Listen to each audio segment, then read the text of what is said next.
she said, they grew on special baby bushes. I don't believe in the stalks either. They're all in the zoo, busy with their own babies. And what's a baby bush anyway? My name is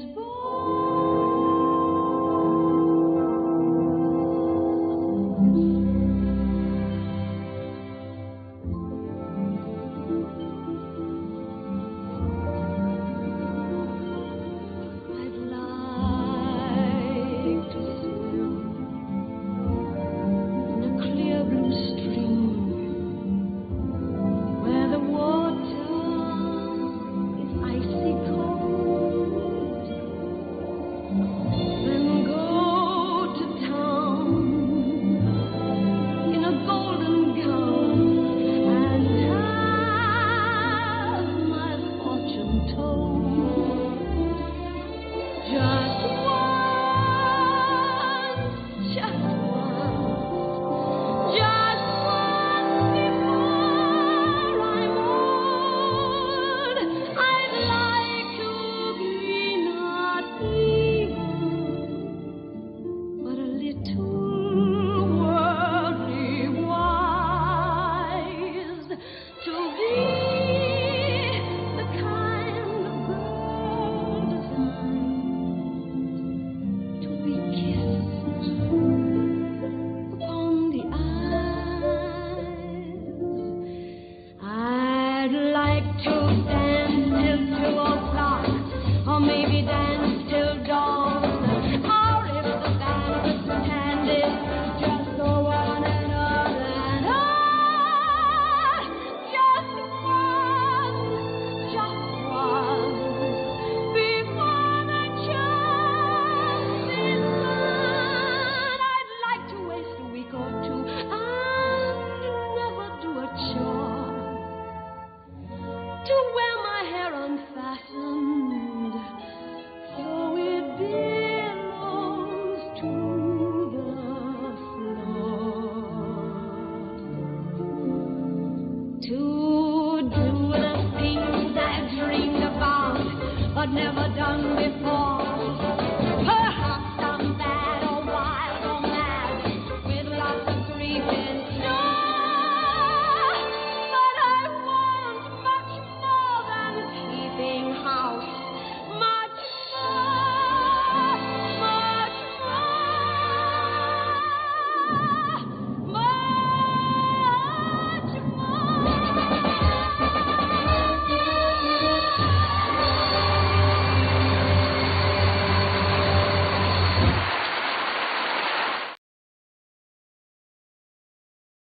Hi, Richard. It's Jay Landers. I'm sure you've had many illustrious guests on your show, but now you can say you've interviewed a #1 best-selling author. How about that? I just wanted to congratulate Matt and his publisher, Scott, for the success of his book. And I want to tell Barbra's fans that if they really want to take a deep dive into her catalog and read interesting facts and fun stories and see great photos that you won't see in other places, then get a copy of Barbra, the music, the albums, and the singles. I think the big takeaway for me is the remarkable variety and adventurous musical choices Barbra's made throughout her career, and Matt points all of those out. She's accomplished that rare feat of remaining relevant and contemporary by staying true to her core artistic values. And to learn how she did that makes for a fascinating book. So thanks for having Matt on your show, and stay tuned for more Barbra this year and next year, because that book is going to need a few more chapters soon. Okay, take care. Bye-bye. Hello, gorgeous. Wow. I'm actually a little verklempt right now. Well, That's you very should sweet be. of Well, congratulations. First of all, hello everybody, and welcome to Richard Skipper Celebrates. I decided to forego my usual opening tonight because Barbara deserves something a little special.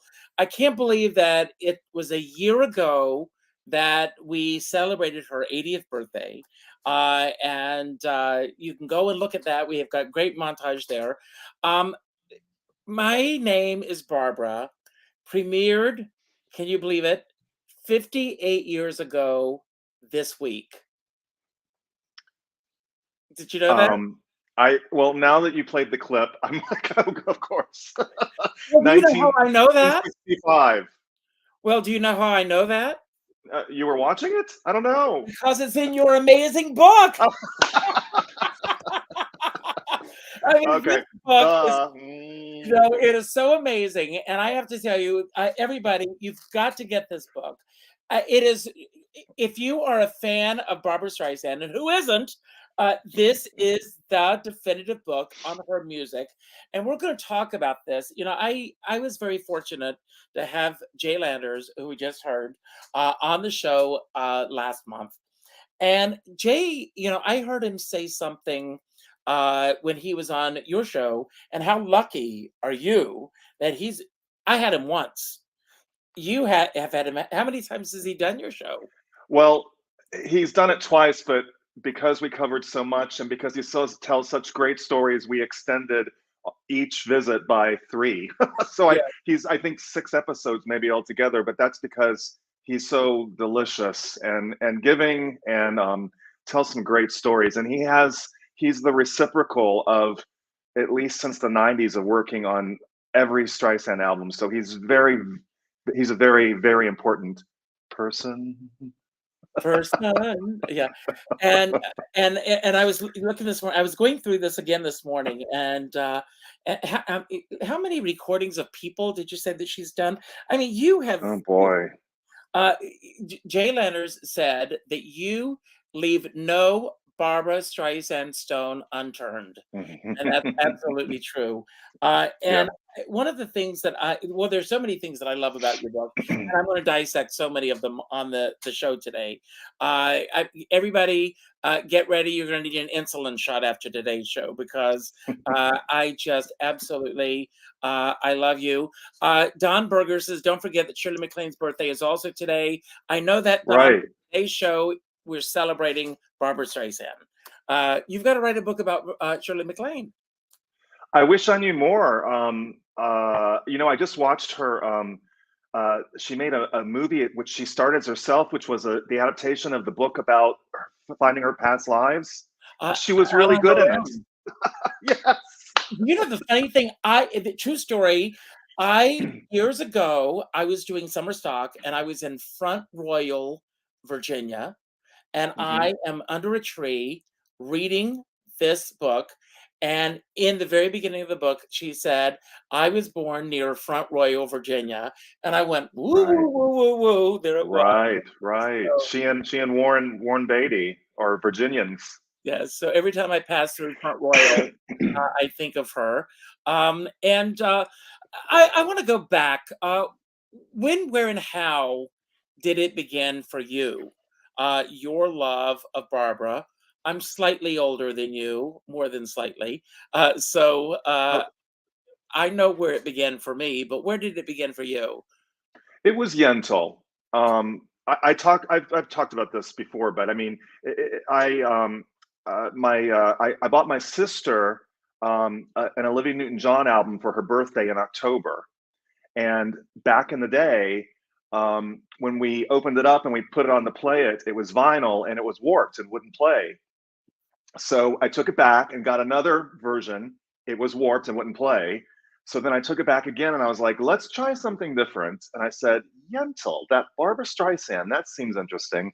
And then I took over the album and I played it over and over and over again because I was so obsessed. And then I saw the movie, because the movie came out in December. The soundtrack was out like in October or November.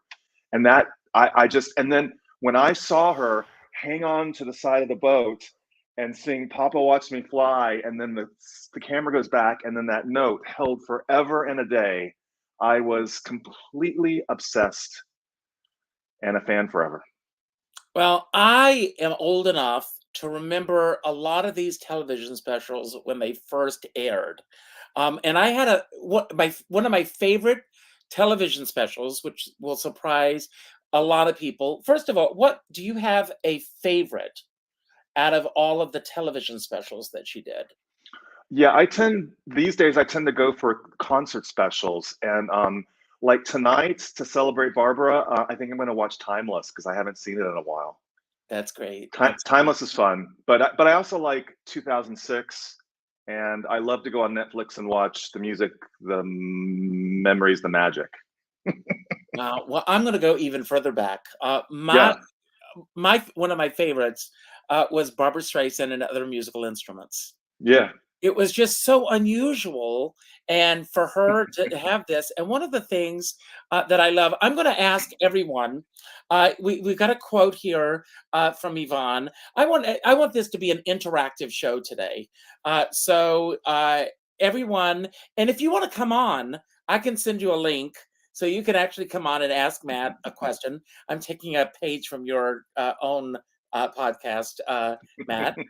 If you want to come on, just let me know, and I will send you a link. You can come on camera and ask Matt a question. But those of you who have received the book, a lot of you are receiving the book today. I received mine either last week or the week before, and I'm so glad you got yours, Richard. I'm so glad. I am. And I'm glad Yvonne must have ordered from Amazon probably, because Amazon just shipped too. Yeah. And here we also have this from the Blue Rose magazine. Got your book, and it is the best Barbra book ever. Finally, about the music, and I want to talk about that in just a moment.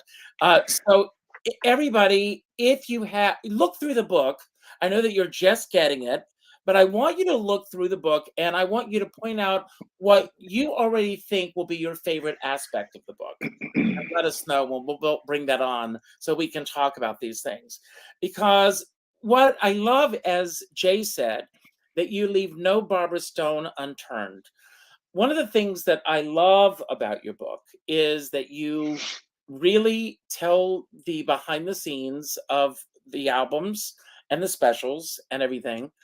But then separately, you give Matt's view of the show. And so that you're not interrupting it with, well, these are my opinions. You separate it completely. Was that a choice that you made, or was that an editorial choice from the publisher? Yeah, that's Scott Ryan with Fayetteville Mafia Press. It was his suggestion.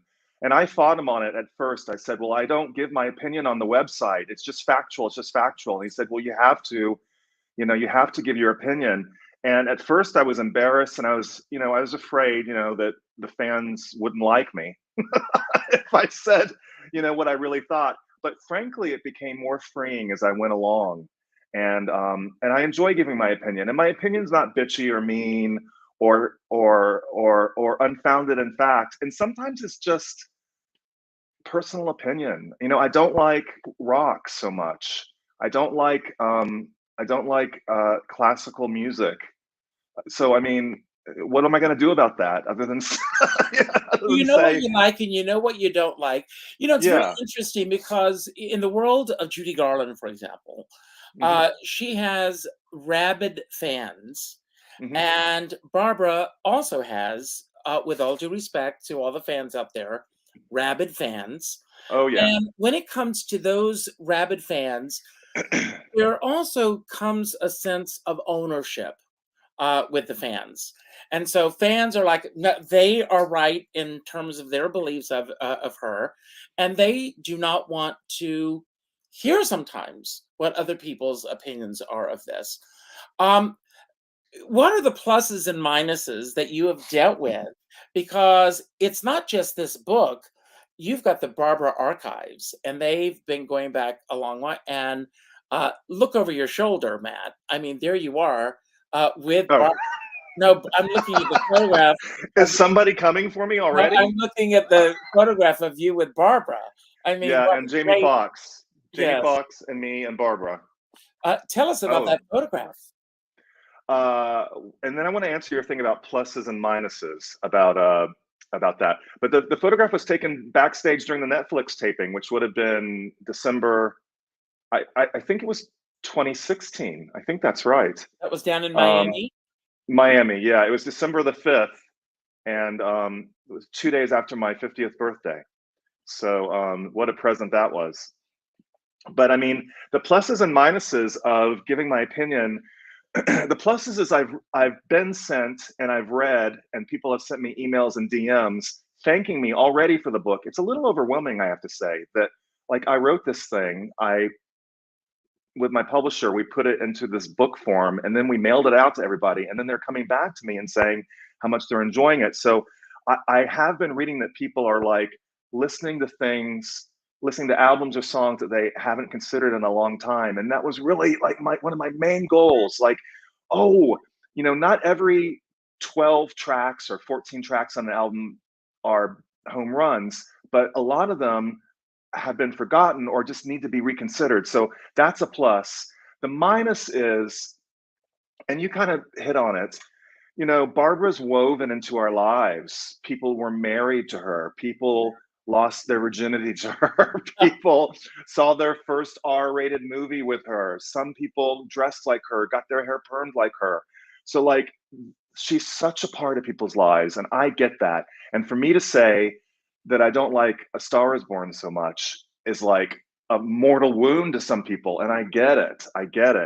But it's just my opinion. It's just my opinion. You don't have to agree with me. It's okay.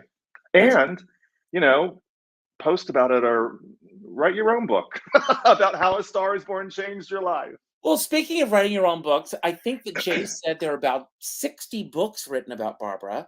And he Yeah. said, with all these books that have been written about her, a lot of them, there have been so many tropes and things written about her, that people will talk about the diva-dom or whatever you want to call it. And I don't think that any of those authors, with very few exceptions, have ever written out to get her feedback or to get their take on anything until you. And it's very interesting. I had Tom Santopietro on the show, who wrote the book about The Way We Were. Yeah. And I love what he told me. Tom and I are good friends, that he had sent her notes, and she would circle things and send them back to him. Did you have the same experience? Did you have any communication with Barbra at all on the book, or was No. Jay? Tom was luckier than I was. Way to go, Tom. No, I mean, I didn't even reach out to her. I just figured, I assumed that Barbra wouldn't want to comment. And also, I knew, just because I help behind the scenes sometimes, she was writing her own book, which comes out in November. So, she's, no, exactly. My Name is Barbra.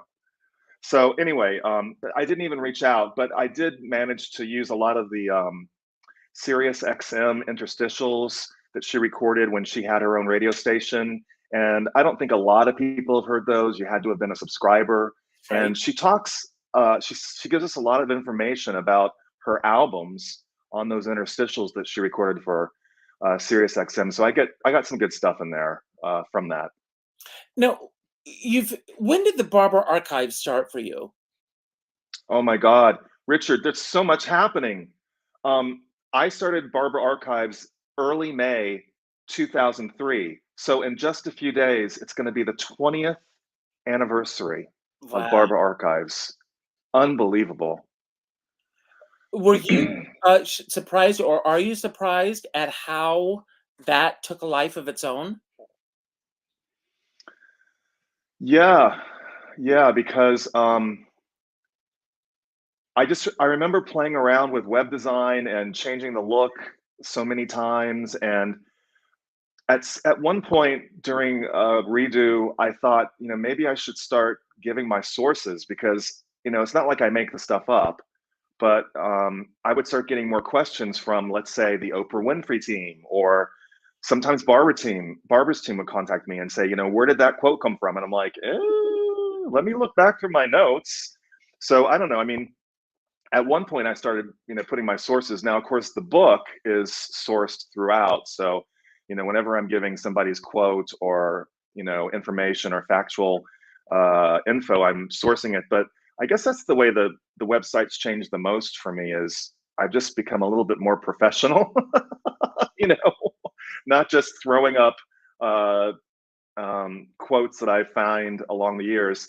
And the other way that the website's different from the book is, oh no, my cat's playing with. You got to get away from that. Is the website tends to be a little Frankenstein-y in that I wrote the page on that album like in 2009, and then I find a quote a few years later from somebody who worked on the album, and I put it in there. And then a couple years later, I find another quote and I put it in there. But maybe if you read through it, it doesn't make a lot of sense. The book makes sense. The book is completely rewritten from scratch. I definitely tell stories about albums and how they're made. And so it's not quite as Frankenstein-y cobbled together as my website has been. Well, I want to talk about the process of the book. Yeah. You've had this website for a long time, and it's so extensive. I mean, I have been working, as you know, on a book celebrating the history and legacy of Hello Dolly that I'm still in the process of. And of course, Yeah. I went to you for information on the movie version of Dolly, which, by the way, I love. I love her interpretation of Dolly. But you, the process of writing the book, did you go about the book in the same way that you have been maintaining your website for years, or did you have a different approach to the book? Almost the same process, I have to say. I mean, this is the truth. This is maybe like how to write a book when you have a website 101. But what I would do is, like, let's say, first of all, I started it chronologically, and then I got bored. And then I was like, well, I want to do this album now. So then I'd skip ahead. And I would copy the text from my webpage and put it in a Word document. And then I would just start from scratch. I'd be like, what's the story? I would ask other questions that relate to the book and not the website, like, what's the historical context? What were the Beatles doing? Had they arrived in America yet? Did the rock scene happen? Did the British invasion happen? What was happening with synthesizers? Was it the 80s? What was happening with radio in the 90s? So I asked a lot of important historical questions and integrated and did research on that. And then I also just, and this is the part where I get lost in a glorious, lovely way, I start doing research on the individual songs that are on the album, and I just find the most amazing stories, amazing versions, and I just, put all that down, and then I edit it into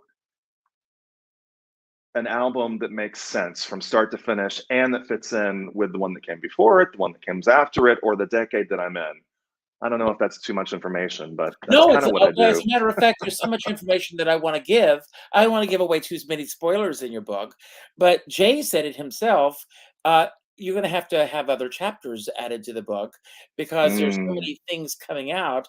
And there are a few things that you allude to in the book that are in the works that, for example, are happening in Central Park, that we may at some point be able to see the entire concert.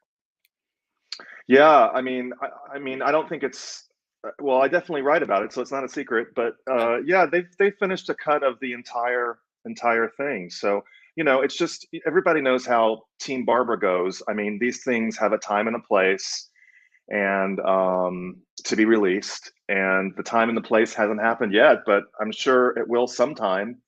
And I've been helping Jay on this year's releases, which, that's all I can say. Something's coming, something good. Some things are coming. And so, getting back to the book, there's so many questions going on in my head. Did you begin to work again, getting back to what you just said? You said you got, using your own words, bored going chronologically, and you started jumping around. And you've gotten older as well. Going back and revisiting things, do you have a different way of looking at things as you've gotten older and you're looking at things through life's experiences? Do you listen to things differently than you did when you first listened to things? Oh, that's a great question. Yeah, for sure. And when I was writing the book, one of the years was in lockdown, so I was literally, locked in my apartment like a lot of us were. And then when I wasn't locked in my apartment, I had moved and started a new life in a different state after uh, a 10-year relationship. And I was listening to some songs that just moved me immensely about, especially when Release Me 2 came out. And I know that a lot of people don't like it, but Sweet Forgiveness just rocked my core. I thought Walter Afanasieff has written a song about me. And then I got to Once You've Been in Love, the last song on Release Me 2, and I had heard bootlegs for that for years. I'd heard Sarah Vaughan. I think Sarah Vaughan records a cover of it or a version of it, and I never got it. I thought it was, Once You've Been in Love, oh, it's lovely, lovely being in love. And then I listened to what the lyrics are really about, and it's a horrible, horrible breakup. Where do you begin once you've been in love? I mean, it's, oh my God, it's so sad. It'll break your heart over and over and over again. Yeah, but it's one of those songs. I mean, again, it's one of those, it's a good cry song. I mean, I put it on and cry and I feel better. So, thank you, Barbara. Well, do you have a favorite? You mentioned earlier the concerts. Is the Timeless concert your favorite concert? And if No, so, okay, go ahead. no, it's not. I like to put on Timeless every once in a while because I hardly see it. So on like today, like on her birthday, I'm like, oh God, I mean, wouldn't that be fun to watch Timeless again? I mean, if I put on a concert, it's usually 2006. I just love that concert. I also love the concert, 94. Mm-hmm. That was her Judy at Carnegie Hall, probably, Yeah. When was the first time that you saw her in concert? Oh, 94. 94. I had a friend named Nancy Carrero in Atlanta, and we got on the telephone to call Ticketmaster because that's how you did it back then, That's right. And we were all calling separately, and we had Nancy's mother's credit card number, all of us. There were like 3 or 4 of us calling, and I got through. And we got the section we wanted. I remember it was row N, like Nancy. And then after I bought the tickets, I tried to call, and of course the lines were all busy. And then I finally got her. I was like, Nancy, and she's like, I can't get through. And I was like, I got through. I got the tickets. We have tickets to see Barbra Streisand. And we flew to DC because it was the Landover, Maryland concert, because DC didn't have a performance venue back in 94. Now they have the Verizon Center or whatever it's been renamed or remonikered now. But back in 94, we had to fly to DC and then take a cab up to Landover, Maryland, where the arena was. And oh my God. And I remember, we got out and, I'd never been to a Barbra Streisand concert before. And we got into the arena, and, you kind of come through like the bleachers, the doors, and there was that set, with the curtains. And I was like, oh my God. I'll never forget it. There are moments you remember all your life. And then how many times do you feel that you've seen her since then? Oh God, do you want an accurate count? I actually kept notes on this. Do you want me to be specific? The first time I saw her was at Madison Square Garden. I had a friend who was working with Rosalind Kind. Yeah. And he called me and said, do you want to go see Barbara? And I said, do I want to go see Barbara? Of course I do. And we got very good seats at a very reasonable price. And Yeah. the moment we heard the first chords of music, it was like this electricity went through me that I can still feel thinking about it right now. And, It was it was hard to believe that we were in the same space right. as she was, right? Because, again, when that happened, going back to that time, we didn't know if she would ever do it again. It was just that Right. moment that she was going to do this, and we didn't know if it would happen again, because Oh, in it many was such a years. big deal, such a big deal. So it was just the most amazing time to be able to do this. Do you think that she will do one more concert? Yeah, I do. Um, I think, this is just my opinion, but I think she should do something like a residency in New York. And a residency doesn't have to mean a 9-month run. I mean, what would be great is if the Winter Garden became free Mhm. and she did like a 4-night stand at Winter Garden, taped it, invited everyone to see it live at exorbitant, crazy prices, Right. but then taped it, and it would be a TV special for everyone to see. I mean, that's what I think is her best deal. I mean, I don't know about a tour. She says it all the time, but I think she means it maybe now that these tours, these 20 city tours, and putting up a set and teching it and lighting it. I mean, it's a lot of work. A lot of work. The one show that I really wish that I had seen, though, I mean, is there a particular concert out of all the concerts that you didn't see that you would have loved to have seen, besides, of course, a happening in Central Park? I think we all would have loved to have been there. I was lucky enough to go see Simon and Garfunkel in Oh, Central Park, sitting up yeah. in the tree watching them. But is there a particular concert that you wish that you had seen live? Well, I was alive in 1967. I was a year old, so I could have seen Central Park, Yeah. but maybe not. We didn't live in New York. But I mean, I would have loved to have seen live concert at the Forum in '72, but then I wouldn't have even been 10 yet. So Mhm. anyway, I think Timeless. Timeless. Maybe that's why I watched Timeless, is because Mhm. I tried to get tickets, but I had no money. So I couldn't afford to fly, let alone get a hotel, let Mhm. alone afford the ticket.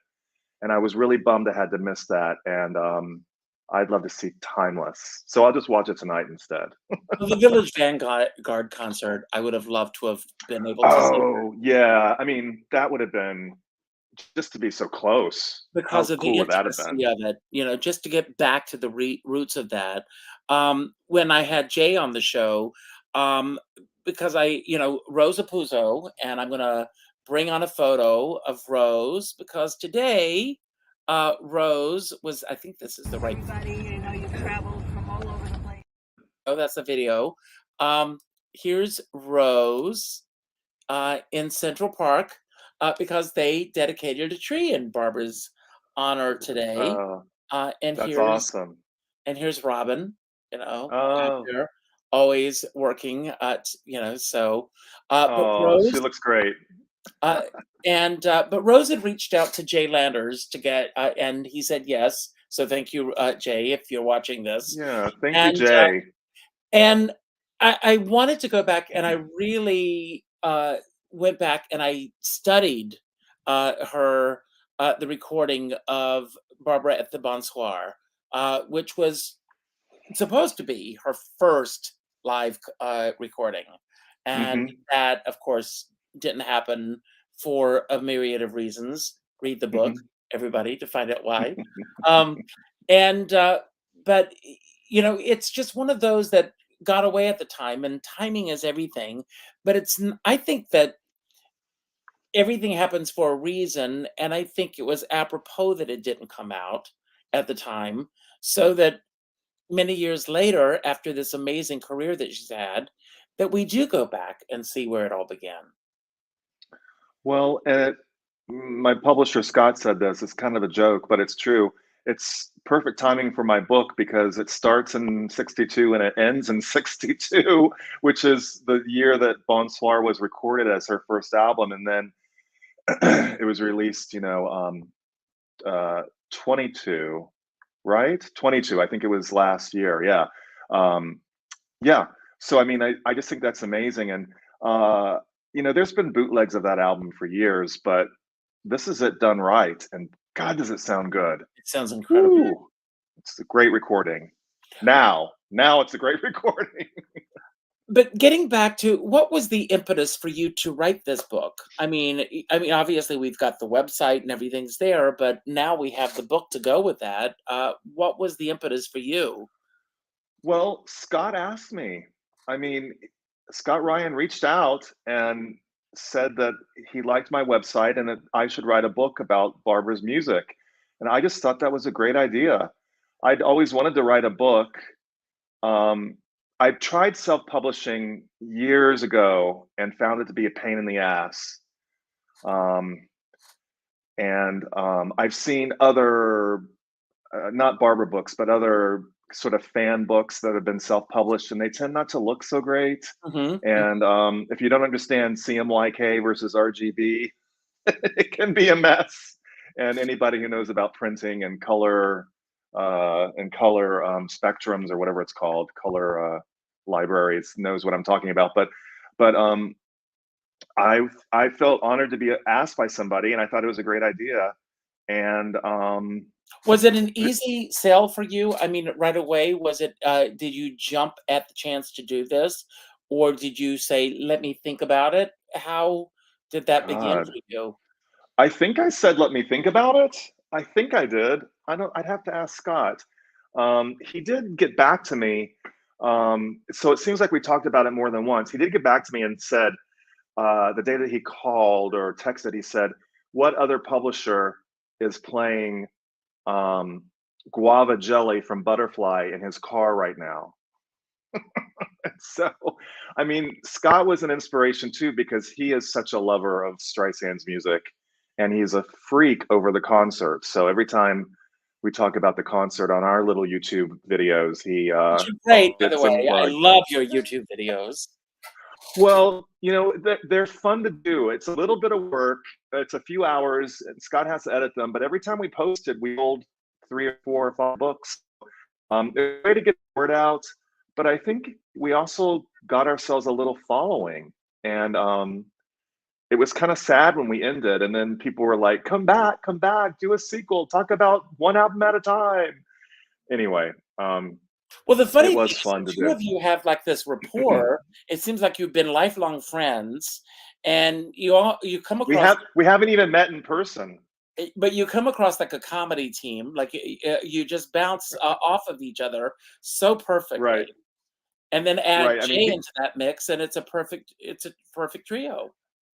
Scott is funny because he uses his inside thoughts. He speaks outside, and I usually just keep it in. So he'll just blurt out anything, whether it's appropriate or not. And sometimes that just tickles me. And I think Jay learned that it's his way as well. He doesn't mean any harm. He's just speaking his mind. He just says whatever's on his mind. He's an entrepreneur, self-publisher. So I think you got to be that way. So we have fun together during those videos. And we even talked today about publishing stuff and about the book and about how to tell people to go buy it at Amazon, because we've talked about it being sold out. What that really just means is that we ordered a certain amount of books, and they've been distributed to where they need to go. And this little pod of books is gone, and this little pot of books is gone. But the pot of books at Amazon, we sent them over a certain amount of books that those still exist, and those should still be selling until they sell out. And then we've done a second printing, which is coming in a few months too. So I mean, that's good news. I will say this: I see your cat wandering around in the background. Yeah, we had a cat named Acorn, long gone, but Acorn. It was the oddest thing. If Barbara was ever on TV or something, Acorn would always stop and sit in front of the TV. There was something about Barbara's voice that Acorn was just attracted to. Acorn has good taste. Yeah, very good taste. So I want to go back to Jay for a moment because Jay, he really believes in what you've done with this book and the project, and with good reason. When did you first reach out to Jay? Did you ever reach out to him through your website, or did it just begin with the book? Well, I have a relationship with Jay Landers and Richard J. Alexander, and We love. sometimes, yeah, I mean, all good. And sometimes Barbara's manager, Marty Ehrlichman, and his staff, and then Barbara has a team of her own that helps her with research, or if she's going on a TV show or something and they need a photograph, I help them out with things like that. So this is a relationship. I mean, when you asked me earlier about how the website's changed, I've also developed relationships with this whole team over the last, I mean, let's say since 2009, maybe. Since 2009, we've all been interacting a lot more. And of course, that reaction is cemented when Barbara gives concerts and I'm invited and I watch a concert and say hello to everybody. I mean, I really do miss those days when Barbara was concertizing. But with Jay Landers, the book was pretty much written by the time I reached out, and I was scared to ask. And Scott was not scared to ask, and he said, just ask. So we're good for each other that way. And I asked Jay if he would write the foreword to the book. And then it just was sort of pointed out to me that I wasn't using Jay as best I could, since he really is a repository of so many memories and information about so many albums for so many decades. So even though we were close to publishing, I kind of focused Jay, instead of like starting from scratch, which we couldn't have done. I just focused Jay. I was like, Jay, I talk about the duet with Frank Sinatra right here. Give me a story. Tell me what you remember. And then he would write some things and I would just be like, oh my God, that's fantastic. And we'd drop it in. And so we just sort of did this precision drop-ins of Jay's quotes on very important projects that he worked on, like the Frank Sinatra duet, or like Higher Ground, or like the concert, and even Just for the Record, which was really the first big project that he worked on of Barbara's. Mm-hmm. And he always is so articulate. And he even told me great stories that I had never heard before. I heard that they tried to do a duet with Madonna on Anything You Can Do, I Can Do Better for Barbara's album Back to Broadway. But now he tells me that it was meant to be a trio of Bette Midler, Madonna, and Barbara. And of course, it never worked out. And David Foster had created this arrangement where, Madonna's Anything You Can Do part would be sort of like, anything you can do, I can do better, like voguing.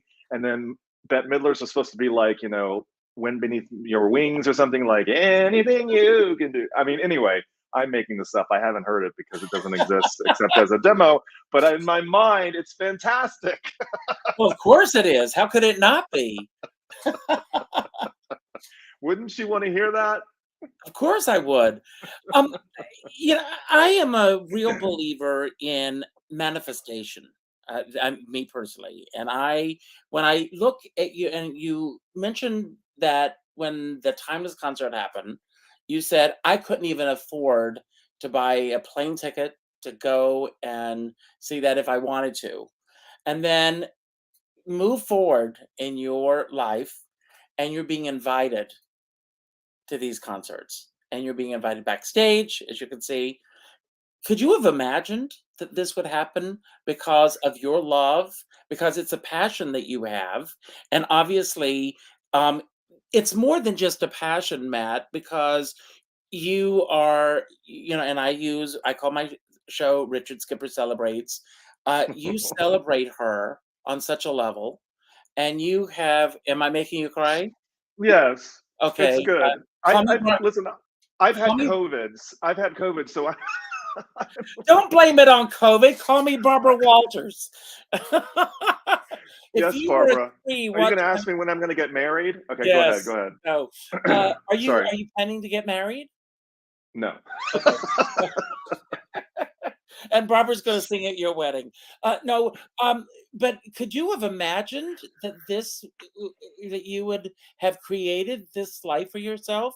Because you have created this. The answer is yes, and that's not egotistical. It was my dream to meet Barbra Streisand as soon as I became a huge fan of hers, and I have, and I cherished her movies and her music and her career and the way she made me feel. I cherished it so much that I was like, I must meet her someday, and and I must see her in concert someday. And of course, when I first started liking her, and you know, being a Streisand stan, as they say, I thought that I'd never see her in concert, I'd never see her live. And now I've been so grateful and lucky to see her so many times, and the dress rehearsals and going backstage. I mean, unbelievable. The fact that she's given me hugs and knows who I am, and I mean, that's just blows my mind. I mean, it just blows my It's mind. incredible. Well, congratulations. It all started with Yentl for you. Yeah, yeah. It all began the day I found that from my window I could only see a piece of sky. Yeah, that's true. But once you began to delve in, um, it's one thing to have this passion, but you have devoted your life to it. What, why, what was it about Barbara that you want to share? It's not just the fact of the art that she's created, the artistry, but you've delved so deeply into the art that she's created to share with so many others. Well, I come from a performing background, even though I don't do it today. So, and my sister is a singer, and I've known so many singers and performers and cabaret artists, and I've done cabarets and I've directed cabarets. And basically, what Barbara does is cabaret. It's Mhm. just in stadiums. That's right. It's It in is cabaret. stadiums. You're right. You're Yeah. absolutely right. And putting together a Barbara set list is no different than what folks in New York do when they're at 54 Below. It's just that she has other considerations and larger venues to fill and things like that. But anyway, all that being said, because I have that background, I am interested in more than just who wrote that song. I want to know everything. I want to know her process. I mean, if you talk about manifestation, I'd love to see her record sometime. I know it's a really private kind of thing for her these days, but I'd love to see her record sometime. I love to hear stories. I mean, interviewing William Ross, her arranger conductor in these last years. I mean, when you read the book, his interview that I've published is a little technical, but my God, I love it. I mean, he talks about click tracks and, you know, recording and re-recording and things like that. I mean, I love all that stuff. So I have excuse me for interrupting. I love what Yeah. Jay says about what Barbara does in the studio and what she does in the process and what she brings to the table in terms of the collaboration, because she is a true collaborator. And again, I applaud you throughout the book that you've got these little boxes of the different collaborators that she's worked with throughout the years. And that's Yeah. incredible because collaboration is very important in this business. And I love the fact that you've done that. Well, and Jay's a great example. I mean, Barbara is the star. Barbara is the center attraction. Let's not all forget that. But she does have people like Jay and Richard Jay and William Ross and Peter Matz and Harold Arlen behind the scenes working to support her and putting it together, you know, to quote a Stephen Sondheim song. You know, these songs just don't materialize, even though she is pretty magical.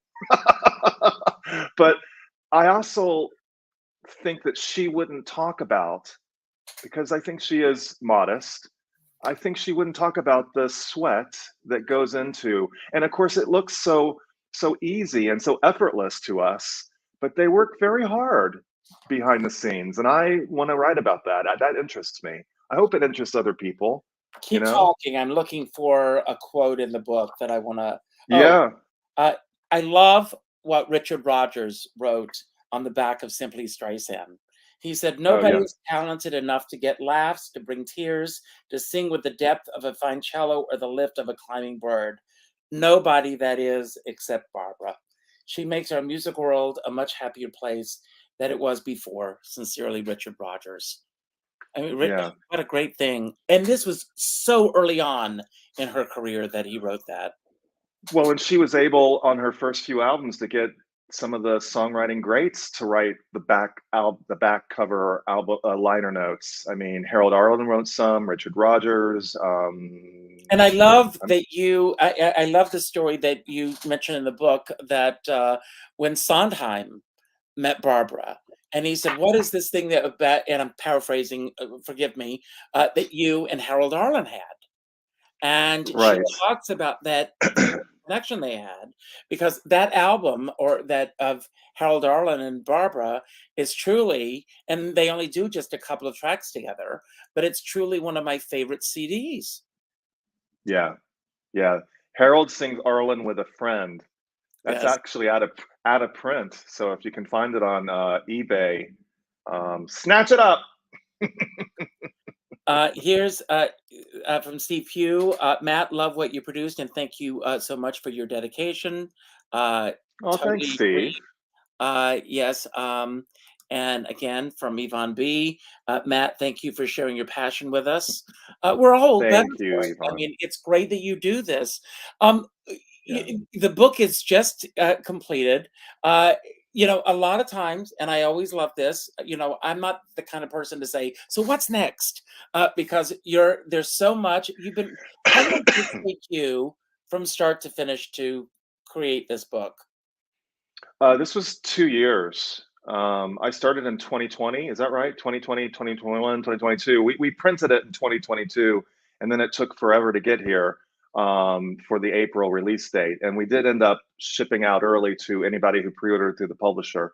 But yeah, probably, a little over 2 years from start to finish, So for you were sure. on the show a year ago tonight. Well, And and we announced the book a you year announced the ago. book, and I said, I want you on here a year from tonight, and here you are. Talking We about did. manifestation. I know. I know. I'm glad we made it. So are you able to do any book signings or anything as a result? I mean, but I know that we're coming out of COVID, and I know that you're just getting over COVID, but are you going to Right now, no.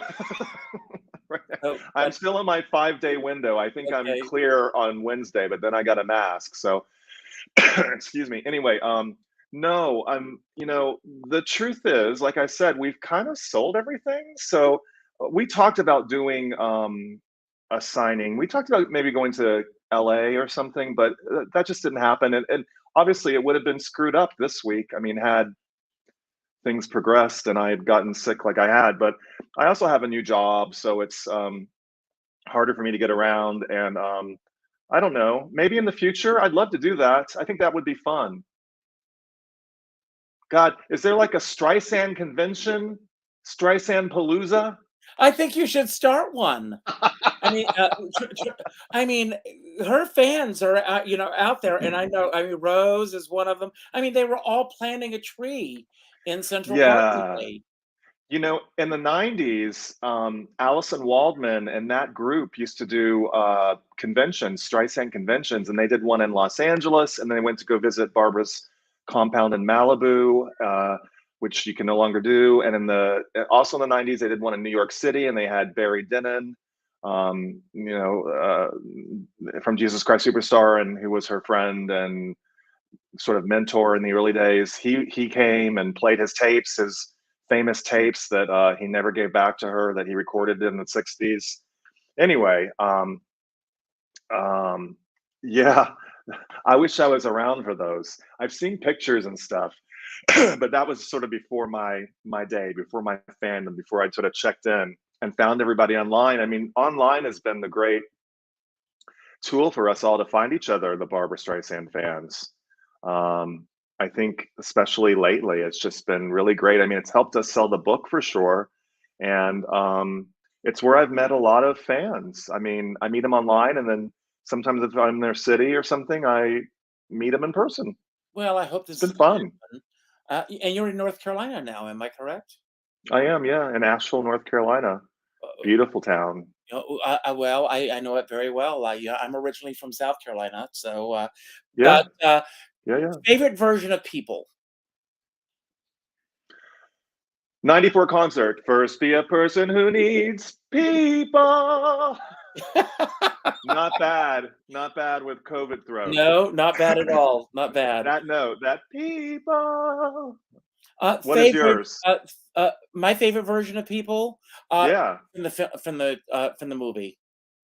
Oh, I yeah, I just write about that in the book. It's the only version on record that has the reprise. Yes, yes, and I She love sang it on Broadway, but they didn't yes, record it. and there are, and I love I love well, a few years ago they did the road show version of Funny Girl, and I went to see it at the Ziegfeld.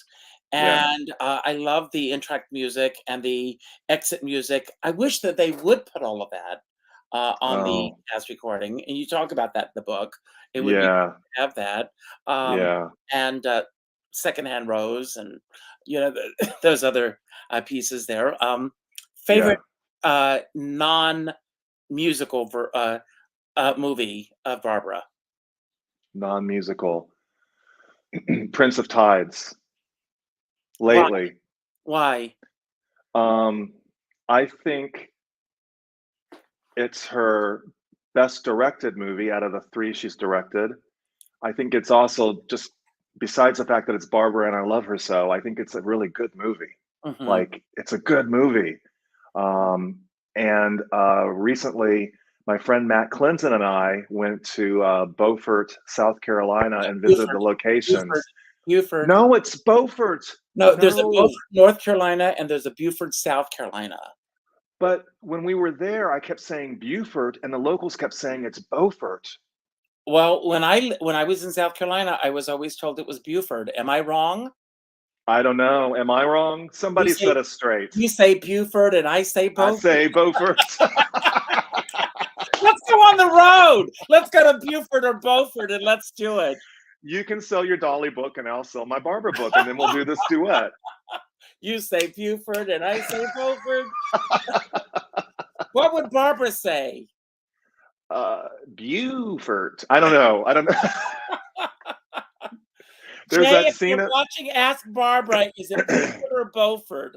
I've There's always that thought scene. Beaufort. I thought there was a Beaufort, North Carolina, and there's a Beaufort, South Carolina.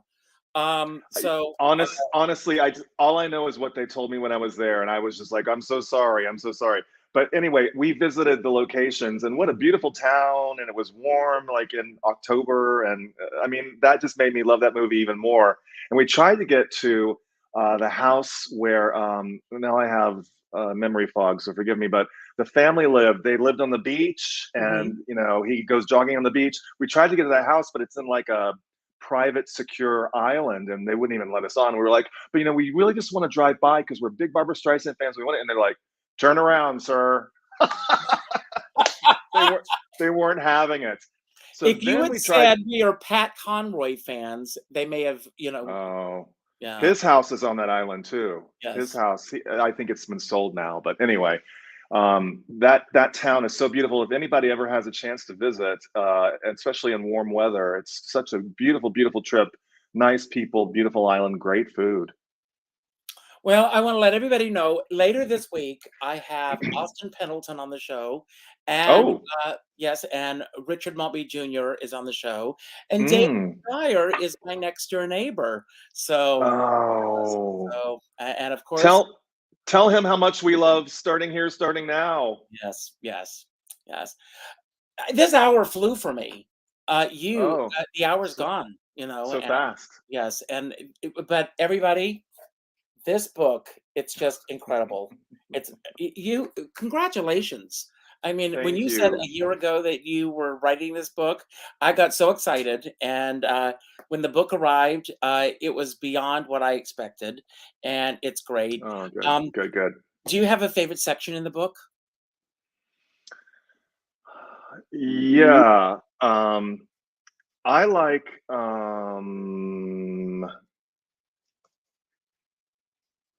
the collaborators. I like writing about the collaborators. So all those sections. So John Peters and William Ross and Richard J. And those were kind of fun to put together. I enjoyed those. Yeah. Great.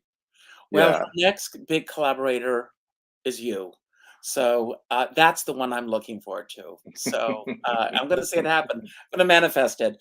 Don't go Thank you. anywhere because I'm going to give you Okay. the final word today.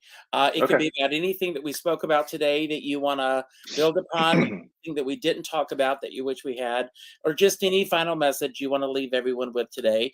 I want to thank everybody for being here today as tonight. Celebrate Barbra by listening to our music. Go out, listen, go and watch a concert. They're on YouTube. A lot of clips are there.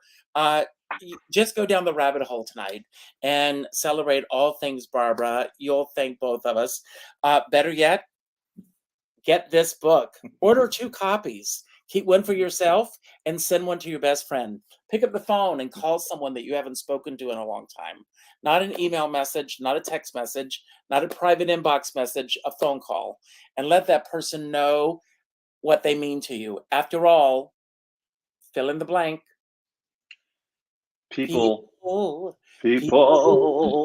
Yes, people who need people are the luckiest people in the world. And when Barbra first heard the lyric, what did she say, Matt? She thought people who don't need people are the luckiest people in the world. But we're all connected. We're all connected. When we hear about horrible things that are happening in the world, they affect all of us because we are all interconnected. And I couldn't do this without all of you showing up. Matt couldn't have a successful book without all of you buying the book. We are all interconnected. Every album that Barbra has recorded, every single that she's done, every film that she's done, every concert that she's done has all succeeded because of all of the people coming together. And it truly is about the people. And so please reach out to someone. As a dear friend of mine always said, we're all in the same storm, but we're not in the same size boat. I don't care if you are in a canoe or if you're in a rowboat or if you're on a tugboat pushing everything upstream like Barbra Streisand. Just remember, if you're on a boat, make sure you've got a skipper by your side. And with that, I'm going to leave the screen. And Matt, it's all yours. Thank you for all you've done. And anytime you have anything to plug, I hope that you'll keep me in mind. Thank you, Richard. Thank you for having me. Thank you. It's all yours. Okay. Thank you. Thank you so much. I just think I should probably just thank all the fans that watched all those YouTube videos, everybody who pre-ordered the book. It wasn't a big publishing label. It was independent publishing. So we had to work hard to get your attention and your sales. And I really do appreciate it. And I really do hope that you enjoy the book, that it's something that you put on your Barbra book shelf with the rest of the books that you've bought all these years. I hope you enjoy it. I hope you find out something new about her amazing recording career that you didn't know before. And lastly, I think I just need to thank Barbra herself. I mean, that's why I'm here, and that's why you're here. We're all fans. We all love her. We're all dedicated to her. We all love her attention to detail. We all love her miraculous voice. And I can't wait to hear what comes next. And I can't wait to read her book. Thank you so much, everybody. I appreciate it. Happy Barbra's birthday, 24th of April. Bye-bye.